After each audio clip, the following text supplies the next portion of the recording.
When I walked into Argyle, I had a big conflict because in a former life, I'd been a nightclub disc jockey and worked in radio, and I was all about the music, the lights, the show. I really liked a good show. And then I walk in here, and I told my wife, I looked around and said, my goodness, this is like walking into a nightclub. The lights were going, and then the choir and the music came on, and I said, these folks really put on a good show.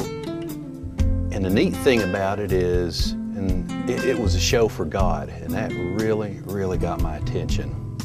Man, I remember the first time that I came through the door here in Argyle, and it was my wife and I. It was in October of last year, 2007, and Mary was standing right here, gives us this big hug, and the door was open, and I looked and I said, well, my goodness, I thought this was a Southern Baptist church, and she said, it is, and I said, you have got to be kidding me.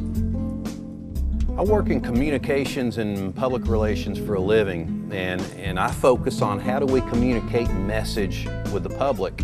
If you go to a traditional Baptist church, you'll see there might be a small set of steps right here, and there might be a small set over there, but there's nothing open about it. And this is open and inviting, which is exactly what you want to do when you're communicating with a group. It's all about communication and letting the folks know that you're open to them and you want to hear what they have to say, and you also want to talk to them.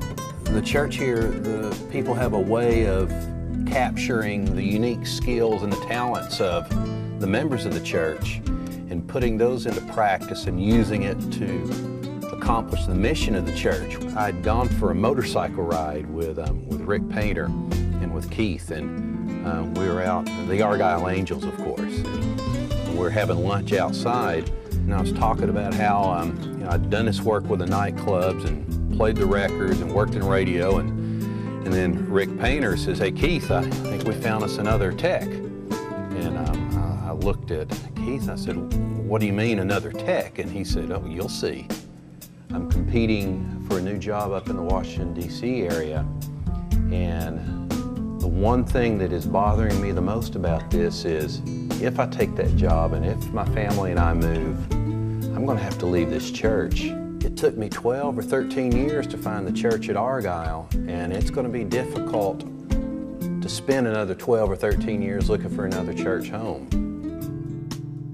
You know, when you come to the church at Argyle, you're going to see a show, you're going to be entertained, the music is phenomenal, the message is incredible, the pastor knows how to communicate with the audience, but the best part of it is you're taking entertainment, you're taking a show, you're putting it on, and you're spreading the Word of God via that message. And when you put it all together, I guess you'd have to say that is why I love this place.